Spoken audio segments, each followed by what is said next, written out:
Welcome, welcome, welcome, and thank you for spending some of your time with us.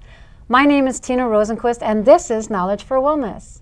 And this show is to better inform you, because the more information you have, the better decisions you can make. And knowledge is power, and today's subject matter is on cosmetic dermatology treatments. And to give us some fantastic insights are Dr. O.J. Rustad and Dr. Ruth Rustad, owners and doctors of 3 advanced dermatology clinics. One is located in White Bear Lake off of Centerville Road, Forest Lake, and Stillwater.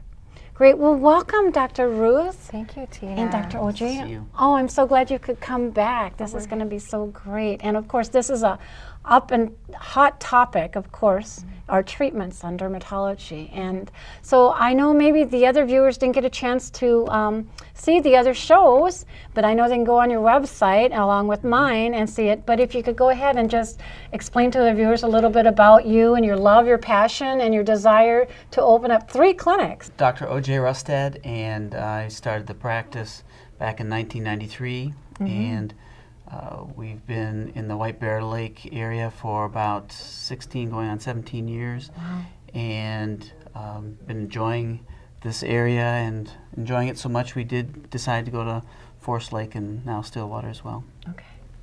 Great. I'm Dr. Ruth Rustad, and I trained first in internal medicine, did my residency and was board certified in internal medicine and worked as an internal medicine physician for a couple of years. Then I joined Dr. O.J. Rustad in advanced dermatology and did a 3-year dermatology preceptorship. Okay. I joined in 2001, and in 2004 I became the medical director of cosmetic dermatology. Okay. And it's really a very exciting field to be in there, because to be doing, I actually work part-time, and some of my time is divided between medical dermatology and some is cosmetic. Okay. But it's really fun to be able to do cosmetic treatments. There's so many more advances now and actual really profound change that can occur. All of the treatments that we offer are evidence-based. Many are biopsy-based, so they truly are doing what they say they're doing. They're really affecting change to make people's skin healthier and to look better. Well, you know, one of the things I always think about is truly beauty has to come from within. And I don't think it's as much about trying to look younger as it is to try to look as healthy and as good as you are at every age. Right. So that's really more my focus. It's always so good, because when you look in the mirror and you know that you've eaten the right foods, and you know it actually is coming from the inside out, and you are the best that you can be, then you can portray that across too. You feel good about yourself too. And such great advances on you know, all of this, and now we've come, you know, full force with all of these great technologies, and you know, we've had the medical backgrounds, FDA approved, all the variables with a lot of that. A lot of things that we're doing. What are the best ways to keep your skin looking as young as possible? I think one of the best things to do first is to address any underlying medical conditions. Okay.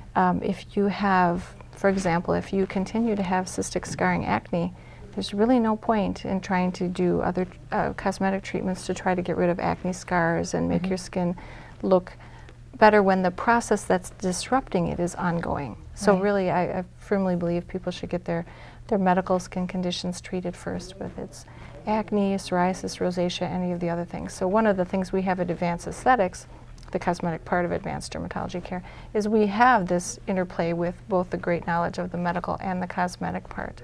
So that, I think, is the first thing, is to address any underlying medical issue. Sure. Another aspect I think is good too, you mentioned the skin cancer talk that we had, and in addition to medical concerns like acne, rosacea, also once a person's had skin cancer, they generally have a significant amount of sun exposure, and so there are some things that we can do to improve that medically to get their skin as healthy as possible prior to trying to do more enhancing procedures as well. I think that's really true. There's 2 main types of aging, and one is intrinsic aging, and that's just the normal aging process that's going to go on in our bodies.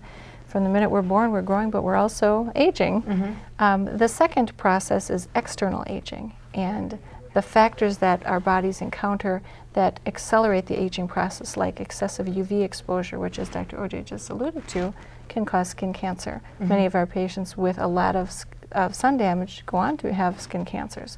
So addressing that sun damage early is a really good port. point. There are other extrinsic factors that can damage the skin, and we really try to educate our patients. As I mentioned, UV light exposure, and that includes outdoor light as well as tanning booths, which now have been classified and recognized as a carcinogen.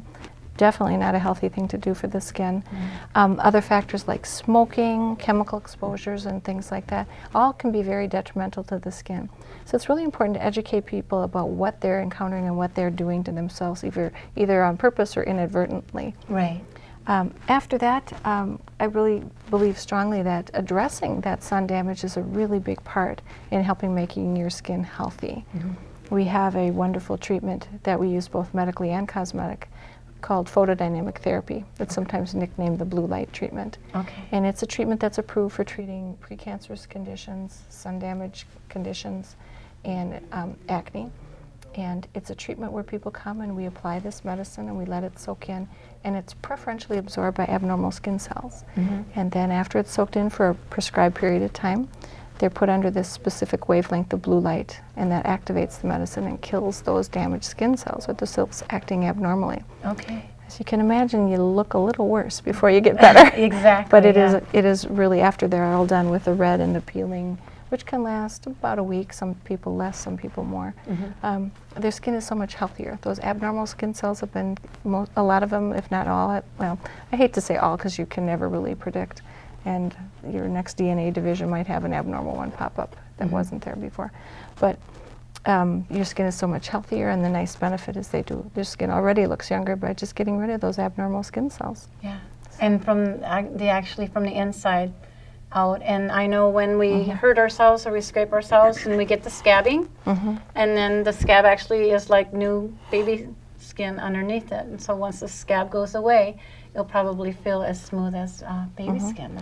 I think that's a really good analogy, but sometimes the scab has a lot of scar tissue, so that's exactly, we're not trying to create scarring. No. But kind of the process. The cells that are regenerating, the healthy ones are still left to divide, whereas the abnormal ones have been destroyed. Okay, because you had mentioned after the blue light, you get a little bit of, you mentioned. You're red, a little bit of swelling, maybe a lot of swelling depending on your reaction. It's different for everyone. Right. And then then over the next, we all have different DNA. Right, and different exposures and things. So when we start out kind of red and inflamed, and a couple days of maybe swelling, and then the dead skin cells kind of tighten up and then they peel. So that's not a very attractive stage, but it's a kind of a necessary to get rid of those old ones. And then the skin might be a little bit pink for a while until it gradually resolves. And that's why when you need to be really, really extra careful with the pink skin and make sure you get sunblock on it. Yeah, that's true. Well, actually, we really advocate using sunscreen all the time too. Once you have identified and educated people about the damages to their skin, and especially if you're going to take steps to correct that, you don't want to be spending all that time and money and energy on procedures that then you just undo by going out in the sun right away. So you do want to protect your skin and do that. Yeah, and benefit yourself in that way, yeah. You take the time to take the cream and do that and apply it, and then go to the blue ray. You can take a few minutes every morning and put the sunblock on, Right, you had asked what else can you do to make your skin healthier. We have a lot of other procedures that actually do affect change. They're called cosmetic because the insurance companies consider them medically unnecessary and therefore cosmetic. But they do much more than just a surface change. We have microdermabrasions, which actually help slough off the dead skin cells that as we get older or with acne conditions, they don't slough off. Those dead skin cells tend to stick and produce kind of a thick and dull appearance.